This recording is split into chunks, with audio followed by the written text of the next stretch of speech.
Welcome to Worldwide Technology Raceway, playing host to round one of the Link ECU Pro2 Championship and round 1 and 2 of the Formula Drift Pro Championship. You can see the St. Louis Arch in the distance, off in the distance, as we are just across the Mississippi here in Illinois, but we are live from St. Louis in the Midwest, the gateway to the West, the gateway to a crazy beginning of a Formula Drift 2020 season. It's almost been a year since we've seen drifting back, closing out the 2019 season. I'm so happy. I'm at a loss for words. I'm an announcer. To be back next to a great friend of mine, a great friend of yours, Ryan Sage. Ryan, drop some bow on it. Great to be back here once again. Yeah, I feel eternally blessed to be sitting next to you here, even under these really crazy circumstances. Obviously, COVID has wrecked the world in so many ways and had a huge impact on the sport of drifting. But going back to March when Long Beach got canceled, and then the version number 2 of our schedule got canceled, and now we get to version number 3, which was our we must do this, it's got to be guaranteed, and we're able to pull it off. We're here in St. Louis for a Pro doubleheader, and today we're going to be seeing some Pro 2 action, which after last year's 2019 results with Trenton Beecham getting that championship, I'm really looking forward to seeing how this new field of drivers coming in is going to be performing for the class of 2020. Yeah, some of these drivers I've never seen drive before. So the Link ECU Pro 2 Championship has really just forged a new level of competition from last year. Like you said, Beecham wrapping it up, and it came down to that final round. So now, I don't want to call it a double header, it's a triple header, man, because we have all these amazing drivers. We're practicing social distance off the track, but definitely not on the track. We're seeing a variety of builds. What do you make of this track overall, and how has it changed from previous years and also from last year to this year? Well, there has been a slight deviation from last year. Some of the hardcore fans will notice it if you're just looking from the above sky shot here with the drone. But basically what you're looking at is a outside zone on the first left-hander, and then instead of the touch and go, we have a second outside zone that then sweeps into our one and only inside clip. Outside zone 3 remains the same, and instead of an inside clip on the final portion of the track, we've now pushed that to an outside zone. So I think the drivers really appreciate us moving that to an outside zone. It does make it flow a little bit better, and if you remember last year, there was a lot of controversy on that final inside clip. We saw crashes between Chris Forsberg and Vaughn Gittin Jr., and a lot of other guys were really struggling to try to figure out how to make that flow properly, and especially coming off that last outside zone, Jared, with so much momentum and then throwing angle to try to slow yourself down. I think now it's going to be smoother, and it is going to help us see better tandem drifting. Yeah, I think just the flow overall, seeing the Pro 2 drivers and the Pro drivers yesterday, the flow of it all just seems a little more just fluid. So, and also speaking of fluids, do you remember last year, Ken Gucci? Remember, that was like the worst delay we've ever had in Formula Drift history, and I think Ken Gucci definitely he got shamed really well and hard for spilling fluids all over the track. Do you remember that? Yeah, no fault to his own. That was a tough break for Ken, and you know, gratefully, we really haven't seen a lot of wrecks in the 5 hours or so of practice that we've seen this weekend leading up to this point so far. And as we take a look at what the judges are looking at, we're going to go to the lead driver goals. And really it's simple, Jared. BC Racing lead driver goals: run the 100-point qualifying line, run a chaseable lead run, and follow the decel map. Now remember, the decel map is now our red zones. That's what we're calling our momentum map, and that's where the drivers are expected or can be expected to slow down. Now we get to the chase driver goals. What the judges are looking for is for the chase driver to initiate no later than the last initiation point. Obviously, you want to maintain close proximity to the lead driver, matching or bettering the lead driver's angle, and then of course mimic the lead driver's transitions, and that's how we get those really good tandems. The driver that can do the better of those 2 goals over the successive 2 laps is going to be our winner here today. I'm excited. I'm just feeling it, man. I'm just being here again, taking that hiatus for so long, just nothing that anybody could do but being safe, being responsible. I'm happy to be back here, and I'm sure a lot of drifting fans are happy to see drifting on the track. You've seen kind of bits and bobs, but Formula Drift, you know, the pinnacle. This is the premier international drifting sanction body. Happy you could join us. We'll take a short break. A few messages from our sponsors. When we come back, we'll be seeing our first turn and burn of round 1 of the Link ECU Pro 2 Championship.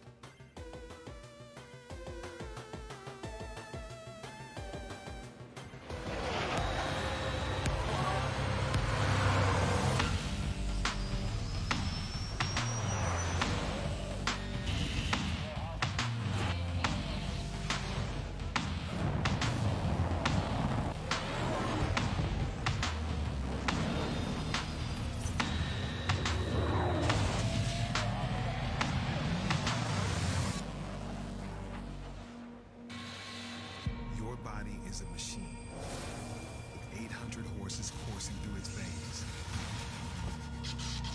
Ignited.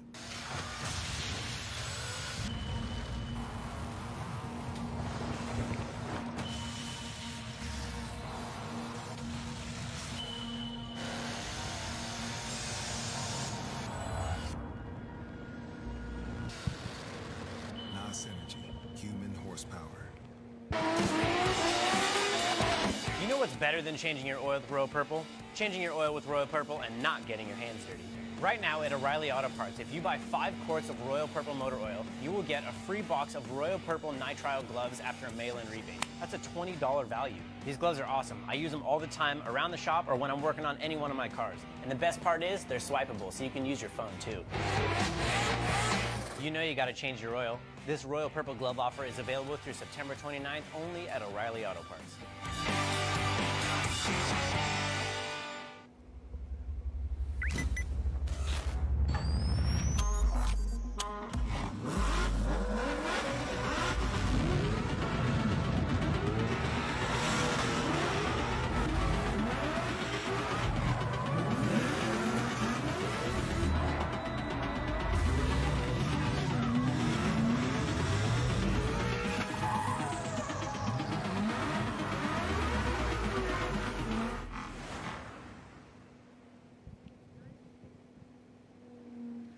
All right, welcome back here to Worldwide Technologies Motorsports Park. You can see our judges out there just really defining the track. They're actually painting the track. Now, Ryan, you can see right there, you get a great shot of that last outer zone. Maybe you need to clarify there because there's a stripe section, and then in front of that is the actual outside zone, and that brings clarity because the judges actually, if you would.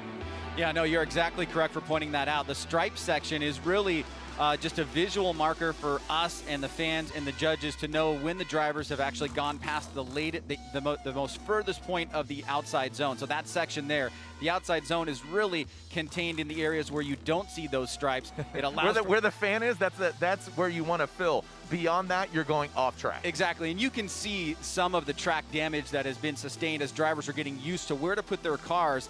And as we paint these markers down, it will really give you a good understanding of where the judges want the drivers to be. It's also a visual marker for spotters who are up on top of the roof to let them know where they are on course at any given time. But it's crazy, just an hour of practice and all those things disappear. So it's really important to have those markers out there so that we can see, the fans can see, and of course the judges can see. Speaking of the judges, we have a new judge this year. Last year, Andy Yen left us, and we were to see Robin Ishida, but with him being in Japan, didn't want to risk, because he's working with FD Japan, didn't want to risk him having to get quarantined or this or that. So we actually have our returning judge, Brian Eggert. He's back once again.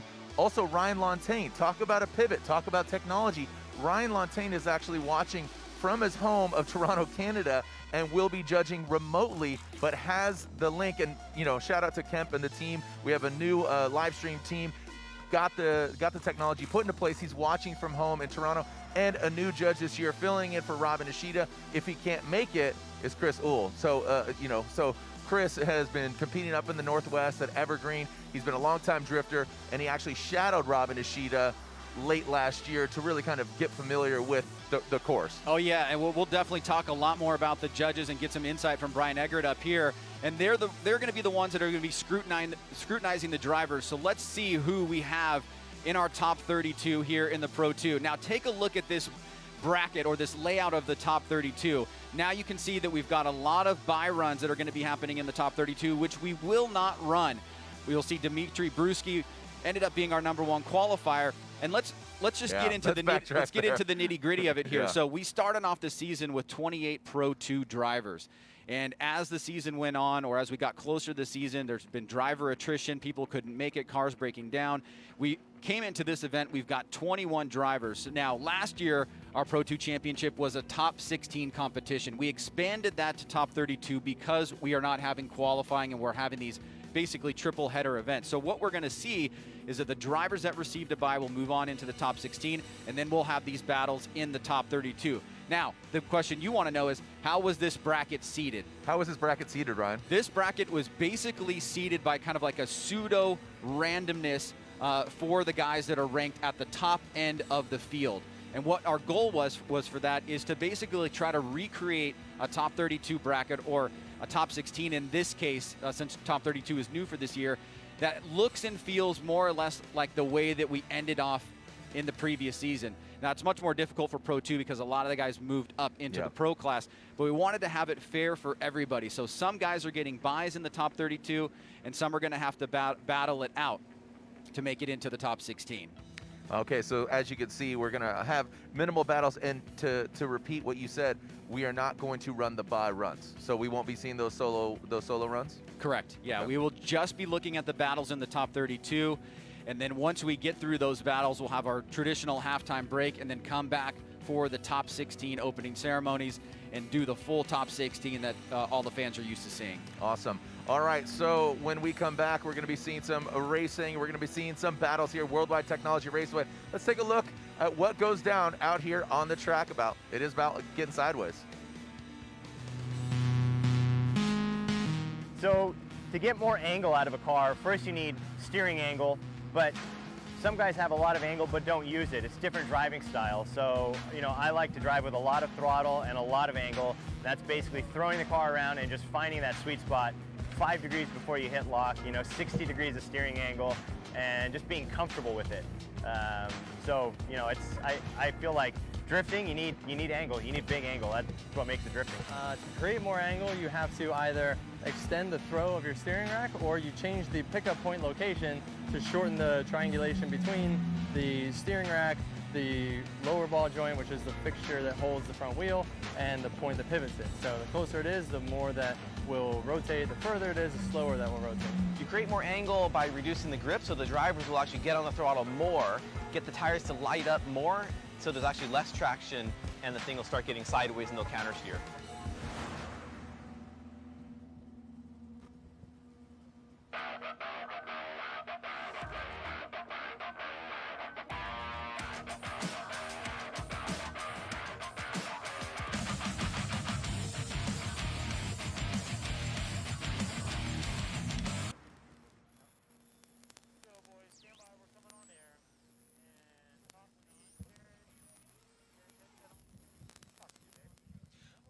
All right, welcome back here to Worldwide Technology Raceway as Jared Deanda. That is my name, and I'm here with Ryan Sage. And Ryan, we're seeing the buzz already out there. Hashtag FDSTL as the conversation continues to grow, and really looking forward to these head-to-head battles. Overall, are there any names that stand out to you? Taking a look at the brackets, happy to see Kelsey Rawlings, one of the only female competitors, the only female competitor out here. Josh Robinson, he parked the Ute. He built a Eurofighter, the carbon Kevlar, of course the great E30. Andy Haitley, Human Rahimi is back. Anybody else stand out to you? Yeah, we're seeing Derek Madison come back as well. Jonathan Hurst, of course, one name that was coming up in the paddock quite a bit to me this weekend was Brian Wadman. Really looking forward to his battle with Joe Lynn, which we'll see on the left-hand side of the bracket. So it's coming into a new year, Jared. It's always challenging to know exactly what the Pro 2 drivers are going to bring, but over the past few years, we've really started to see these guys come into Pro 2 with much more experience, coming from Pro-Ams in different regions of the United States. And I'm expecting to see some good competition today based off of what we've seen in practice so far. So we're just finishing painting up the track. You can see our Andy Haitley, who is won't be driving for this first section because he does have a bye, but you can get a look. That area there is basically the hot pit for the drivers and their access on and off the track to the main paddock area. So you can see a lot of action going on down there. And tomorrow, Jared will have Lorette having a ball in that area, as she always does. And yeah, another driver I'm looking forward to is Joshua Reynolds, coming all the way from Switzerland, actually. Nick Novak and Mike Power. You can see Nick Novak coming to us from Las Vegas, and Mike Power from Port Jeff Station, New York. So you're going to be seeing a lot of BMWs, man, just in practice. I'm like, holy cow, how did E36s and BMWs become so popular? And I was talking to Brian Eggert, and I know I was at an event. I'm trying to think of, I was at Grid Life a couple weeks ago, and everybody's building E36s, especially Pro-Am, Pro 2 guys. The parts are available. The vehicles are getting, less expensive. A lot of them are keeping the BMW engines in there. So definitely a competitive chassis. But again, the newer one, the E46. So great looking vehicles and definitely competitive. Horsepower wise, they're fairly equally matched here. Again, Novak and Power. So warming up their tires, the Cora Works E46, so Cora Works from Atlanta, Georgia. And these gentlemen slotted in at 16th and 17th, and while the numbers really don't mean anything, it does dictate lead and chase driver for the first half of the run. And now we'll look for guitar solo there, by the way. Yeah, that was a good one. Riffing, bro, absolutely riffing. All right, so here comes Mr. Power. Great looking S15, man. I just love. Hey, if your car better be looking on point. You got some time, you know, like the old round one rush. Yeah, you were kind of buffering there for a while. The spinning wheel of death. As Mike Power now comes to the line. Here we go. Mike Power will lead Nick Novak, our first run of the 2020 FD season. It's almost been a year, a crazy, wacky season. Like I said, social distance off the track, but no social distancing on the track because they are practicing. You know, they got their helmets on, they got their suits. So, and have all the safety equipment. What's that? I just saw the thumbs up there from Race Ops. We are ready to go here, Jared. Kick things off for the first time in 2020 after all the craziness. Let's make it happen. All right, here we go. Let's send it here for the first time in 2020. Novak will lead and Power will give chase. Novak there in that E46 initiates right there, filling that outside zone. Doesn't look like Power gets all the way out there. Novak transitions into that second outer zone. Now they're going to tighten up. That is the one and only inside clip. Novak doing a great job there. Power seems to be falling off with that clean air. Nice job by Novak. Kind of checks up now. I would like to see a more fluid initiation into that last outer zone. Kind of direct beeline towards it, straighten it out, and then recorrected. So, Ryan, what do you say about Novak and Power here? Well, it started off as a pretty close run there. Power got kind of a little bit of a hiccup on that inside clip. And as we take a look at the replay, let's go through it. You can see a little bit of extension there, some difference. Novak was in that zone a bit deeper, got all the way into that second outside zone and pretty much filled it. You can see right there, Power's getting lost in the smoke. Almost a little bit of contact there into that inside clip, but then falls off, loses some ground here to Novak, who accelerates forward. That doesn't get that really good snap back to that outside zone, but you can see that Power was trying to make up ground there. As we go to the drone, take a look at the action right here. You can see the front end washes out a little bit, crunched up in that area, and Jared, we do see that happen quite a bit. Novak could have had a slightly cleaner lead run towards the end there. Like to see some snap back towards that final outside zone. I think Power there had a pretty sizable mistake, and now he's going to have to try to make it up here in his lead run. Yeah, at that halfway point, looks like Novak, and then it threw Power off a little bit, so he had that correction. But it looks like now Power will lead Novak. We'll see if he's back in the back. All right, Power will be leading now, getting the fresh air. Speaking of fresh air, it's a beautiful day here. It's going to warm up to about 80-something today. A little bit of humidity. It rained last night, so we got a clean course.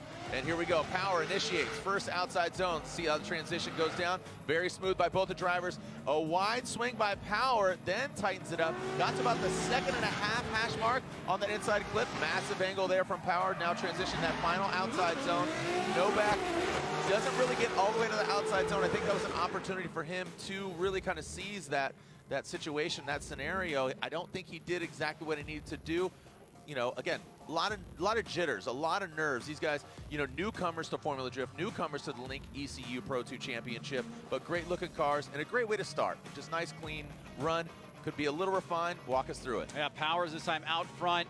He's able to get just right at the edge of that zone. Novak sticking with him here, following the line. Great mimic here. Now, Power goes a bit wide there and allows Novak to tuck up on the inside, giving him that proximity. Now look at the mirroring effect here. This is a really great job by Novak in the chase position. However, he makes a little bit of a mistake there. And now the judges are going to be able to look at the mistake that Novak made in comparison to a couple mistakes that Power made in that first run. Let's take a look at it again. See the wide swing here? And you can see Novak taking a tighter line there. So it Yeah. kind of choked up Novak. And Power, good job on that second to last outer zone. Watch this transition. Power doesn't get all the way to the outside zone either. Novak definitely shallows up. Do you think this is going any direction here? Again, our three judges, Ryan Lantain watching digitally, Brian Egger, and Chris Uhl here. Well, I mean, I think, to me, it seemed like Novak had a bit of an advantage after run one and run two, just from an overall perspective. You know, the mistake that he made close to outside zone 4 was a good size mistake, but I don't know that it outweighs really the understeering effect that we saw in that inside clip. Now here we go, Jared. All right, so Nick, I love the America. Going to the Canadian judge, Nick Novak, and it looks like, is it unanimous? And it is. Nick Novak gets the win, so Mike Power with that large mistake there at that halfway point on run one. I think that was kind of over before it even began. So Nick Novak will advance in that BMW, the Coro Works BMW. You can see Koenig wheels on the corners, TireStacks.com. Achilles Tires, the official tire of the Link ECU Pro 2 Championship. Stoked to have Achilles officially on board, the official tire of the Pro 2 Championship. You can see the Link signage here in the background. Ryan, answer some questions, if you will. Anybody asking about people in attendance? I know you spoke to the Maximum Driftcast fellas, Paco, Corey, and Sam, but how is that being handled as an organization? Yeah, so when we got to the point where we didn't know what was going to be allowed to happen as far as motorsport events in the United States, we had to reach out to partner tracks and figure out we need to be able to guarantee that we can do events, and where can we do that? And we found these 4 venues: St. Louis, Seattle, Irwindale Speedway, and Texas Motor Speedway. And from there, it's really going to be about what the local protocols are. So we're going to be doing these events either way, Jared. And for this weekend in St. Louis, fans are allowed, and we are very excited to have them out this weekend. Looks like Josh Love and Daniel Stuke pulling to the line. And there it is, Josh Love and Daniel. Josh coming to us from Denver, Colorado, and Stuke from Lakeville, Minnesota, and here they go right from the start line, jumping right back into it. Thank you for clarification on the fans here in the building. Nice job there. Again, those BMWs, and it looks like almost a duplicate of what we just saw. Love in the track. You can see those front wheels stopping. Ooh, Stuke applying the pressure. That M-Spec Performance S chassis. Love, great transition, but Stuke not being wavered at all, man. Love the pressure being applied there, and that was a really good just check up, allow him to transition and get right to the door. I don't know what Love is saying to his vehicle, but definitely excited and feeling that one. Yeah, I am actually really happy with the performance of both these guys, and from the first battle here, Pro 2 kicking things off in a pretty strong way. Josh Love, Daniel Stuke, Josh Love, our lead driver, out.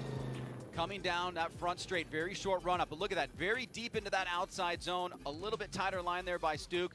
Love back around, filling that outside zone perfectly, locking up the front wheel. Stuke keeping the pressure on side by side as they leave that inside clip, but Love really giving him a great opportunity to chase because he's got an awesome line here. Now he does come up a little bit short. He goes inside the outside zone, then falls out, and then goes back in again. But Daniel Stuke looking like a solid chase driver, Jared, really keeping the proximity close. Couple little tiny mistakes, but we really love to see that proximity, and we know that the judges do as well. However, one of the things that the judges told me that they want to focus on this season is really how do mistakes by the lead driver affect the chase. And coming out of Irwindale from last year, they really want to ding a lot more heavily what we saw against James Dean and Forrest Wang with the kind of lack of drifting that happened from Forrest, because what they want to say is that the chase driver responsibilities is you need to know who you're running against. If this is a slower driver, give him a little bit more room.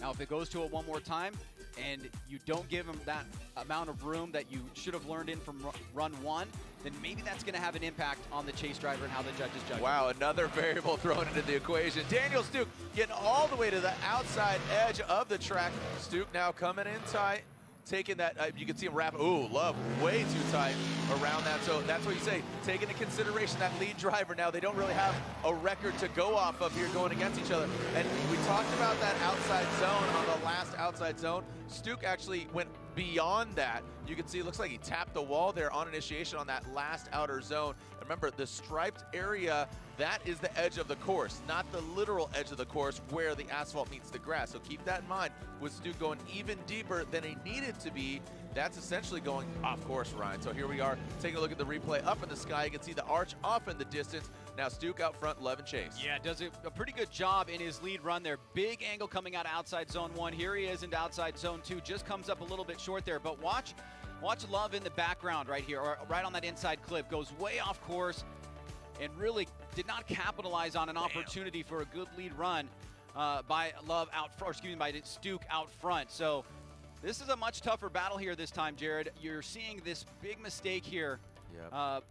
By Love in the chase position. Unfortunately, he was able to get back on Stuke it. Here. And then Stuke, as he gets into this okay, outside no. zone, he's going to fill it. He's going to drop one tire there and pretty much stay on course. So I think the judges are really going to be weighing how big of that off course on that inside clip it was there and how did it impact the overall run. Man, I thought Stuke actually hit the wall on that last outer zone, but no, it was the cone that actually took out that tail light. And like I said, Stuke getting aggressive there. Love was that kind of similar to that of Power. And here we go. Looks like Love gets the advantage from, I believe, Eggert. Daniel Stuke gets Ryan Lontaine's vote. And one more time. So it's a split decision here, Ryan.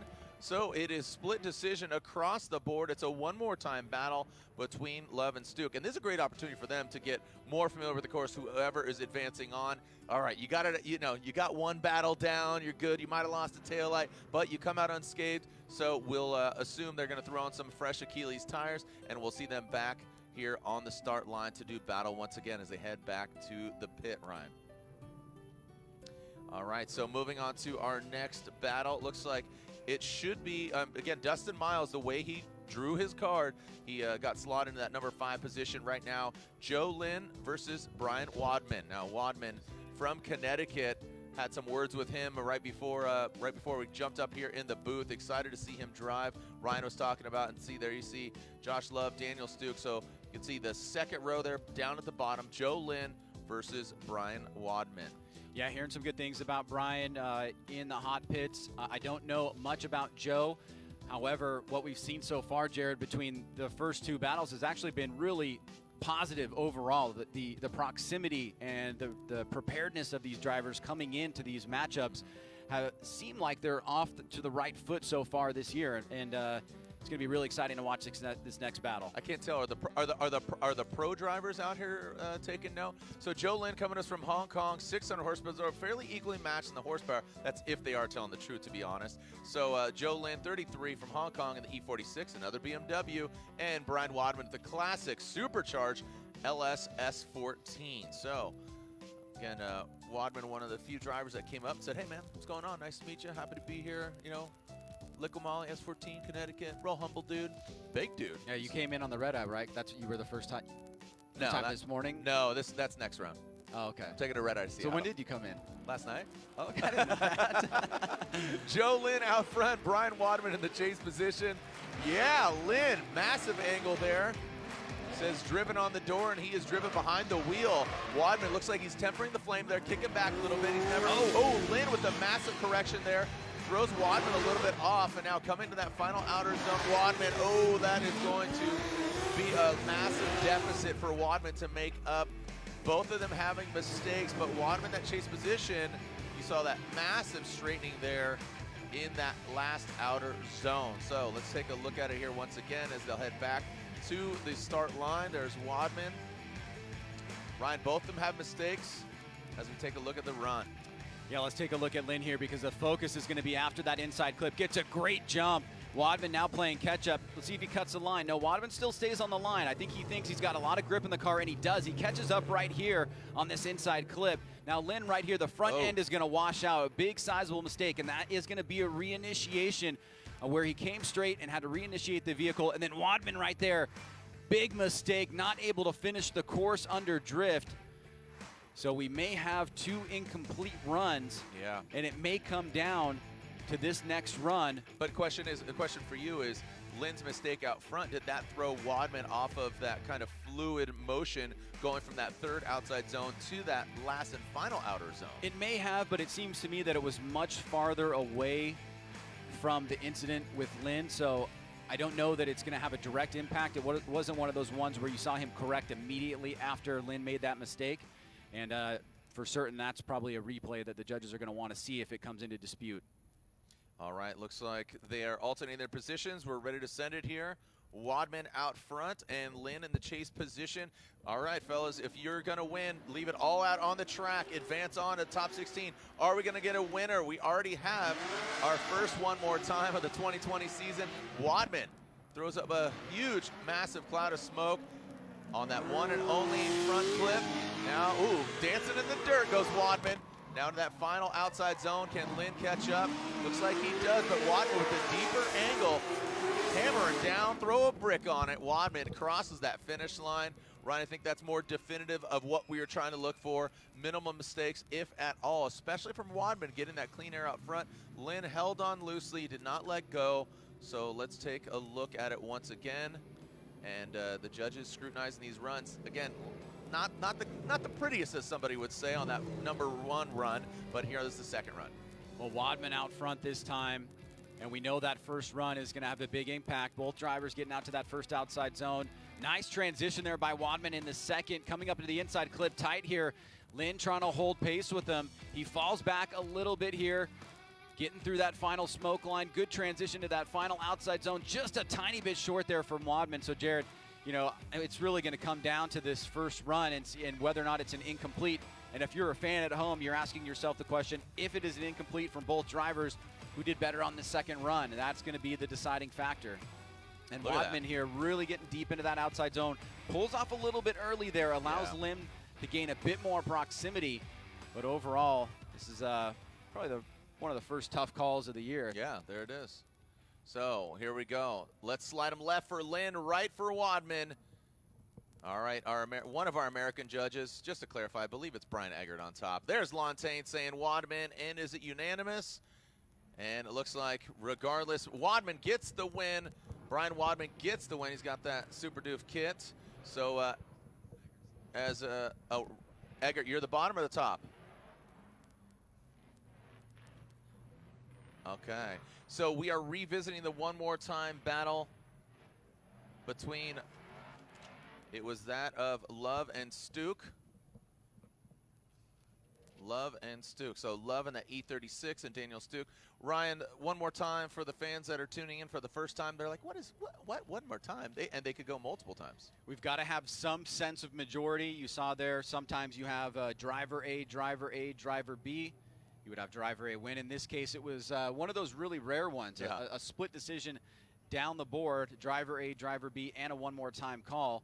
And we don't often see that. Happens a few times here and there. So we will revisit Josh Love and Daniel Stuke, which I do think this is deserving of a one more time. It was right in that gray area where you could make an argument for both sides. So let's get some clarity and see who's going to move on into the top 16. And the judges did have that, like you said, they're split right down the middle. Again, one of the judges going with Love. So you spoke to Brian Eggert. Is he the top American or is he the bottom American on the bottom? The thing? He's on the bottom. Okay, so again, Chris is on the top. We got Lontaine, the Canadian judge, and then Brian Eggert on the bottom. Here we go with this one more time. We got Love will be leading. Love will show you the way as Daniel Stuke gives chase. Stuke trying to get stoked out here. Where the Love fans at? Show the love for Love. Transitioning, massive angle there. Like I said, getting the first run jitters out of the way, the first battle jitters. Looks like they're tightening up. Love throwing some more angle at it, really tight to that front flip. Really impressed with how Stuke allows the transition in front of him and then jumps right to the side of Love. Doesn't get all the way out there, but does have that proximity, Ryan. Really exciting. Love, you know what, sometimes I just want to lay out and listen to these hot rods. Look at Love saying, hey, there you go. Yeah, really loving the natural audio coming in here. It gives you an idea of when these guys are on and off throttle. And obviously that's really important because there's very few areas on this course other than the transitional areas where drivers will make those adjustments. Now let's take a look at Love out front. Gets a good jump here, but Stuke does not want to let him get away. Nice snappy initiation there. Stuke on a slightly tighter line. Love out front, and then Stuke dives in. See that correction from Stuke? Keeping the pressure on. It looks like he's a really great chase driver in terms of proximity, but is he able to match and mimic the line, the transitions? Here, Love again goes deep into that outside zone, pretty much finishes it strong. Stuke is right there with them.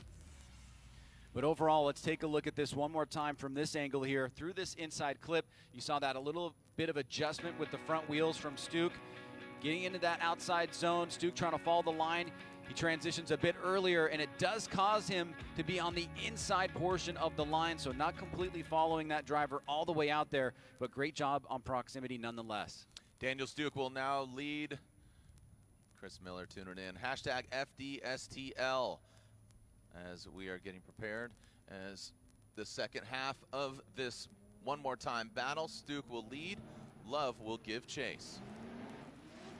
Achilles tire, the official tire, Pro 2. Wow, look at Stuke swinging it wide already out of the gate, taking out those cones, now transitioning into that front clip. Both of them just wrapping around, not touching with it at all. Now into that final outside zone, Stuke fills all of it.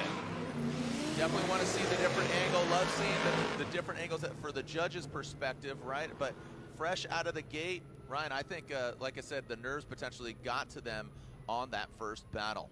Well, that's a great thing about drifting. You know, these guys are just on the edge of being out of control, and sometimes mistakes happen. This battle, though, from the one more time, both drivers kind of cleaned it up. We're still seeing great proximity.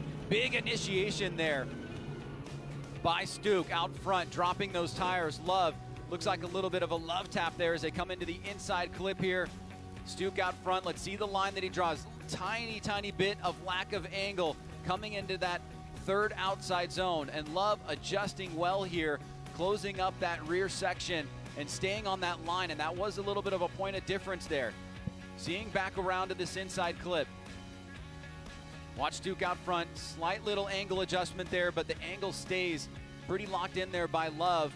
He gives himself a little bit of room to transition, and then he follows the line pretty well. You can see that Stuke goes into the outside zone a bit late. So Love is trying to make the moves that Stuke is making, and the judges really do appreciate that. So great battle once again, and another tough call.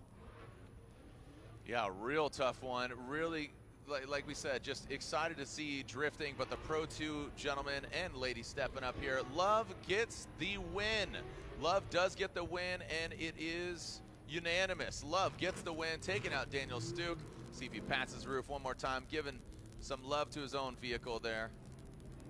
Great looking E36, and you know what? Stuke should definitely hold his head high for, there it is.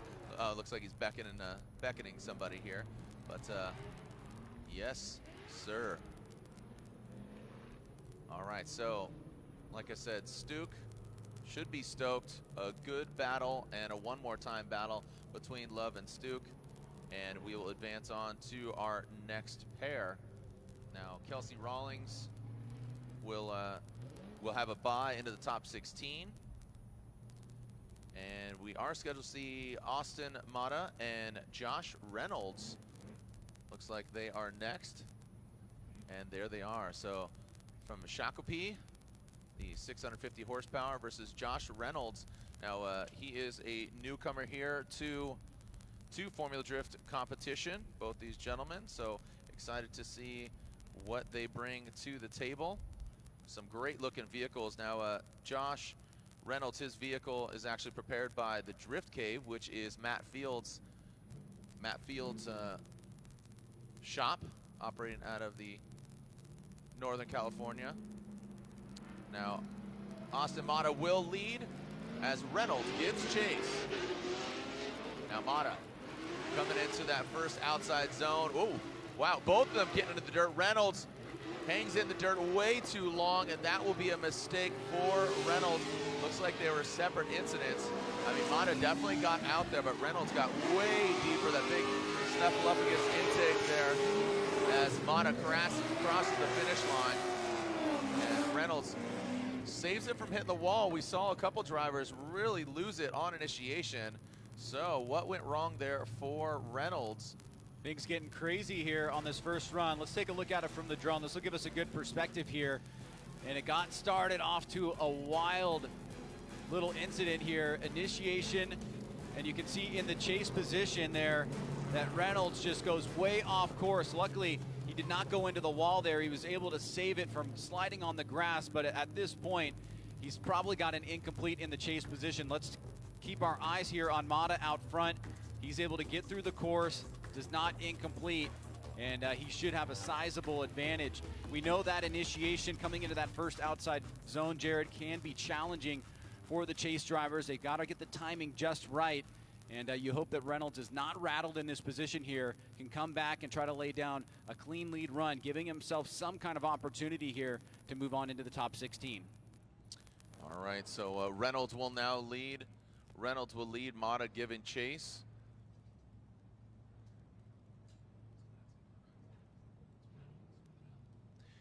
All right, so Reynolds will now lead. Great looking vehicle. Like I said, operating out of Switzerland. So Reynolds will lead. Mata, now he really needs to make up some ground here. Good transition from him. Mata looks like he's playing a little bit safe as Reynolds wide swing, but then tightens it up. We've seen that approach before from different drivers. Mata a little bit of wavering in the chase position. Now in the outside zone, a straight line approach, and Reynolds goes into the dirt. Looking more rallycross than drift for both of the vehicles. So Mata this time, our chase driver, Reynolds out front. Let's see what happens here. Gets through the chicane, comes down, initiates just right before that third standing cone. Doesn't really get out to the outside zone. Mata was anticipating that he was going to be there. Great job on that second outside zone. Sweeping through the final inside clip, one and only. Little bit of wavering there. Same in the background there. But this is where it goes really wrong for Reynolds, man. Right here, he's just angled out. Oof. And is not able to pull through there. It looks like the momentum was being held in the lead position, so that could be an incomplete there. Yeah, Reynolds, you know, you got to remember he had that mistake on his first run. I'm assuming the super doofed out S14 will get the win here, but let's make it official. Mata and Reynolds, both these newcomers to Pro 2 competition. Slide them left for Mata, right for Reynolds. Awaiting the judge's verdict again. Chris on the top, Ryan Lontaine, the Canadian judge, and Brian Eggert, the final judge of the three. So we're sliding them left for Mata or right for Reynolds. Who's advancing on? The winner will be going against Kelsey Rawlings, a repeat customer out here for Formula Drift Pro 2 competition. As Sopa, our starter, and it looks like Mata gets the win. So he does officially get the win. Reynolds is knocked out. Austin Mata gets the win and advances on. You have the S14. You can see that wide body 2F performance kit. So Mata gets the win. Slide him left. Let's make it official. As Lontaine says as well. And Brian Eggert said Mata as well. So it was unanimous. Just getting that clarification. And look at that, another E36. Nice low-key, mellow vibe. Just got the sponsors. All right, so you can see the graphic there. Josh Robinson has a bye run. Fortunately for him, as he drew number 7, so he's to go against number 26. But as Ryan said earlier, 21 drivers advancing Pro 2 into a top 32 format, but with 21 vehicles showing up, we have a considerable amount of bye runs. Derek Madison versus Chase Schmidt. So Derek Madison from right here in St. Louis. This is his home track, or the track closest to his home, I should say. About the same age, 240SX of Derek Madison. He is a repeat customer. Chase Schmidt is from Snoqualmie, Washington. He is excited. He hangs out with the Readers and the Hughes and the P&W boys. Shaka bro, got D-Hugh up in the building here. I'm gonna have some words with the Royal Purple Pro Championship driver in just a little bit. But right now, Madison versus Schmidt. This is our final battle, Ryan. This is our final battle of 32. So we're gonna have a break in between 32 and 16. Madison out front, Schmidt in the chase position. Let's see how these guys fare. Madison, new livery. Let's see if it brings him any luck. Transitioning around, Chase Schmidt tempering the flame. Good job by him. And oh, and a massive mistake by Madison going to that third outside zone. Transitioned in the last one. Chase Schmidt looks like he did kind of an opposite drift there. That was a late flick by Chase Schmidt. I think he got hung up, and he might have gotten hung out to dry. Let's take a look at it again there. I was kind of focusing on Derek, and you saw Chase Schmidt just slide into those DMs there. Let's look at it once again from a different angle. Well, Madison started off pretty solidly here, Jared. Schmidt was trying to chase him down and then had the mistake. So let's take a look at it again. Gets that initiation, pretty wide in that outside zone. Great job there. Now Schmidt trying to close up the gap. Transitions nicely. Madison looking good. Great angle, locked in on that inside clip. Now moving out, and look at that big understeer there. And luckily Schmidt adjusts. It doesn't affect him too much, but it's a huge mistake for Madison out front on an otherwise beautifully lead run here. Beautifully done lead run. Taking a look at the drone, and you can see right there that just big correction causing problems for Madison out front. Schmidt, not the greatest chase, but he was able to stay in it. The mistake did not affect him too much. And now we'll switch things up here, Jared, with Chase Schmidt going to the lead and Derek Madison chasing him down. Yeah, getting a lot of fans tuning in and watching. Hashtag FDSTL. Got a few fans. Again, if you like to communicate, again, we have, like I said, limited people here in the building, but we have a worldwide footprint. So if you're watching from home, tag myself or Ryan Sage and hashtag FDSTL. Chase Schmidt now out front. Derek Madison in that chase position. Schmidt initiates into that first outer zone, filling all of it. You can see him throwing up some dirt. Oh, and a correction by Schmidt. Shuts it down. Oh, looks like a restart's coming. Okay, yeah, we are getting word. So that was not a mistake. They both shut it down because that is a restart. So thankfully caught him, so they do have enough tires. As Ryan, we are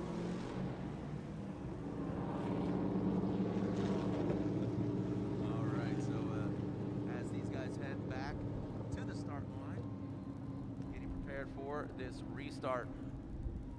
Ryan, what unfolded there? I heard you talking to Pat. Yeah, just talking to race control. It looks like there was a jump from the lead driver, which that is not allowed. The chase driver can leave the start line whenever he or she would like, giving themselves, an ample opportunity to kind of figure out whether or not, if they're a slower car, they need a little bit of time to try to get up to speed.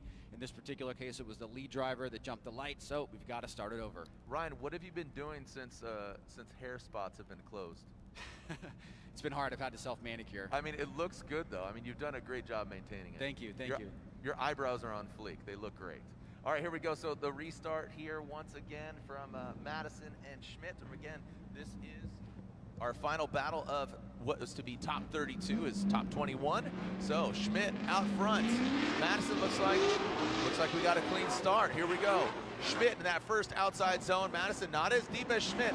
Let's see how they handle into the second zone. Nice and clean. Very fluid line there for both the drivers. Schmidt dances in the dirt. A lot of the drivers getting out there. See the little brown cloud. Now to that final outer zone. Schmidt. Whoa, buddy. Man, hook, line, and sinker. He was deep diving on that outside zone. Talking about Schmidt. Yeah, Ryan. If you're Schmidt spotter, you're telling him, look, Madison had a big mistake in the lead position. You got to really focus on this lead run here because your chase was pretty decent. He does a pretty good job on that first outside zone. You can see Madison struggles, does not get out to the same line as him. Good transition back around. Madison pouring on the pressure here, but Schmidt back on the throttle. And look at the smoke line. Very big smoke line coming off there, staying on throttle. We don't want to see the drivers drop any tires into the turf area. And right there you can see Schmidt goes about 2 tires off into that section of the course. And there will be a little bit of a mistake there, but remember, it was a huge understeer from Madison. Basically an incomplete there. I would imagine that the judges would think that. So he goes 2 tires off. If he went 3 off, now we're talking about close to an incomplete. But it looks like just 2 there, so he may be safe on this second run. So good to be back here, Ryan. So stoked. Yeah, me too. It's been a stress ball for 6 months, so. Slide him left for Madison or right for Chase Schmidt. Looks like Chris says Chase. Lontaine says Chase Schmidt, and Chase Schmidt gets the win. He is advancing on into the top 16, and it is unanimous as Brian Eggert sides with the other 2 judges as well. Ryan, do you agree with that call? Yeah, I think it was the right call. It was definitely an incomplete for Schmidt in his run, which is very sad because he looked very promising up until that point. He made a quick readjustment, but a mistake like that, going to an incomplete, it's really hard to overcome. You actually need the other driver to incomplete on his run, so it's a tough challenge there. But overall, Jared, I am really happy with what we saw here in our Pro 2 Top 32. I think the guys are prepared, they're solid, they're ready, they're experienced coming up from Pro-Ams, or whether or not they're coming back from a previous year, and I think we're going to have an amazing top 16 if things hold the same way. Yeah, guys and gal, that bears repeating because we got Kelsey Rawlings taking a look at our bracket. Kelsey Rawlings, we haven't seen Dimitri Bruschi, Carlos Arrieta, Human Rahimi, Micah Diaz, a lot of hype on Micah Diaz. Again, hold fast. Blake Olson from Las Vegas.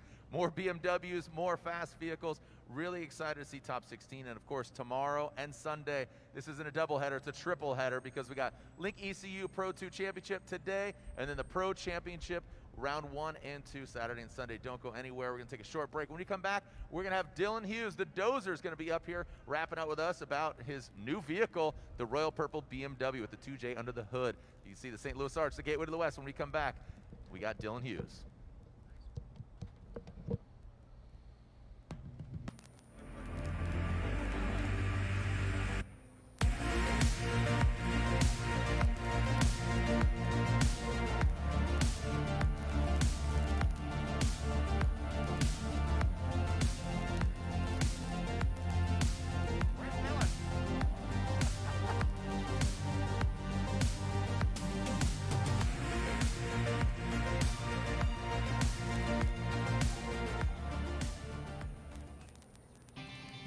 We're here for the perfectionists, the champions of doing things right. Whether they're in the shop or in the driveway, they trust O'Reilly Auto Parts. Because good enough won't cut it here. There's some good battles. We've been helping perfectionists get exactly what they want and exactly what they need without compromise. Turning that problem into a problem solved. O'Reilly Auto Parts. Better parts. Can you hear me? I don't have a left. Oh, there it goes. Yeah, I can hear you. There it is. Can you hear me? Yeah, I hear you. I have a left ear, no right ear now. If you have one, it's fine. I got none now. Oh boy. I think this is every. Okay, I got a right ear, no left ear.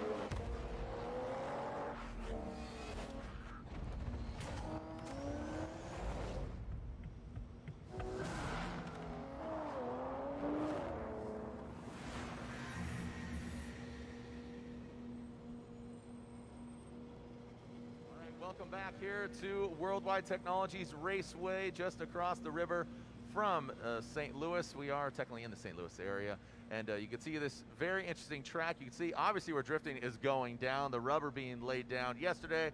Right now, top 32 in Pro 2, the Link Engine Management Pro 2 Championship, and tomorrow and Sunday, round 1 and 2 of the Formula Drift Pro Championship. I'm Jared Dienda. Joining me in the booth, I'm going to guess you're sponsored by Royal Purple, going off of your shirt, your mask, and what fluids run through your vehicle. Dylan Hughes, Pro Championship driver. You built a new vehicle in the off season. Are you pumped to be out here again? It's almost been a year, man. It's almost been a year. It feels really good to be back here, and I'm kind of liking the weather a little bit more. Like at least now, this time of year, it feels really good to be back out here. But like this is like a family to me. I've been doing this for several years, working for Chris, now up here driving, and it just feels good to see my family again. Really, like I miss you guys. You know? I know. And speaking of family, your mom and dad are here. Your brother, saw him last night. Let's talk about Pro 2 and the Pro 2 Championship, because there's a contingency program and that Royal Purple's put out there. Yeah, so Royal Purple's stepping up, trying to help these Pro 2 drivers out, and that's really cool for them because at the end of the day, these guys are the guys coming up. This is the next generation that's going to be in our sport. So I think that it's really cool for Royal Purple to, be able to support these guys. So basically what they got going on is that $500 for first place, $300 for second place, and $200 for third place, plus $2,000 for the top finisher at the end of the year. And that's kind of a good amount of money. Yeah. And lastly, top 3 finishers running decal and guaranteed payout. That's good. Guaranteed payout. So that's a good program, man. I saw in running that rebate deal, you buy how many quarts of oil and you get gloves. I know you're doing a lot of activation, and they're really supportive of again, you got the hat, you got the whole kit. I'm decked out. Let's see your socks. I'm decked out. Actually, not right now. Geez. I brought them. Don't worry, I brought them though. I got the purple socks, but yeah, feeling really good to be out here and just stoked to have a new sponsor come in like Royal Purple, and I think they make some really legit products. We're just trying to get their name out there a little bit more. I run all their fluids in my diesel truck on the way out here, in my race car, in my street car, and everything. So stoked. What do you think of the track? You you drove it last year. Did you drive it last year? I did drive it last okay, year, well, yes. how did you do, and how does it compare from last year to this year? I didn't do so great last year. Really, I think that the entire lap is basically made on inside clip 1. Makes it very, very difficult. If you mess that up, you're pretty much donezo, because you're either, if you're too far back on that first transfer on inside 1, you're going to be in the smoke, which happened to me last year, or you're too far up the inside, which means that the lead driver is going to get a good lead on you.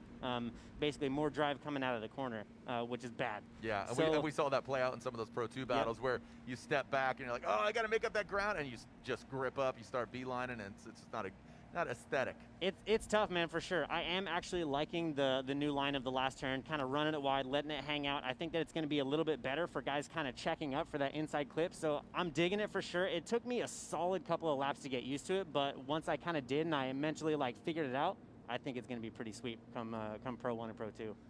There's your family, man. You speak of the traveling circus that is the Formula Drift Pro Championship. Your activation, where are you at? Can you see your brother? Yeah. Tell Dayton to do a backflip. Do a backflip, Dayton. Where's he at? Huck it, bro. Anything else new for 2020? I mean, dude, everything. Everything? Really, literally everything. So basically, after Formula D Texas last year, I knew that I needed to build my own car. I fell in love with the E46 platform, and I ended up getting Aaron Eusebi, who is a photographer. I ended up buying his mom's old car. So it's like a 200,000-mile E46 from 2005, and it was perfect. Yeah. It was like mom-driven, so the thing was dialed, right? So I bought it for, he said, if you promise to turn it into a pro drift car, I'll sell it to you for $1,000. No way. So I go out there, jumpstart the thing, drive it back to the shop, and absolutely ripped it to pieces, changed every single thing on it. I think the only thing stock is literally the chassis. Nothing's left. No, But, you didn't leave the wood grain in there? Pretty much like when you open the door, there's like a little BMW sill, like a little plastic piece. That's like the only thing left. I thought you opened the door and it had the roundel, like a light down on the ground or something. Yeah, right.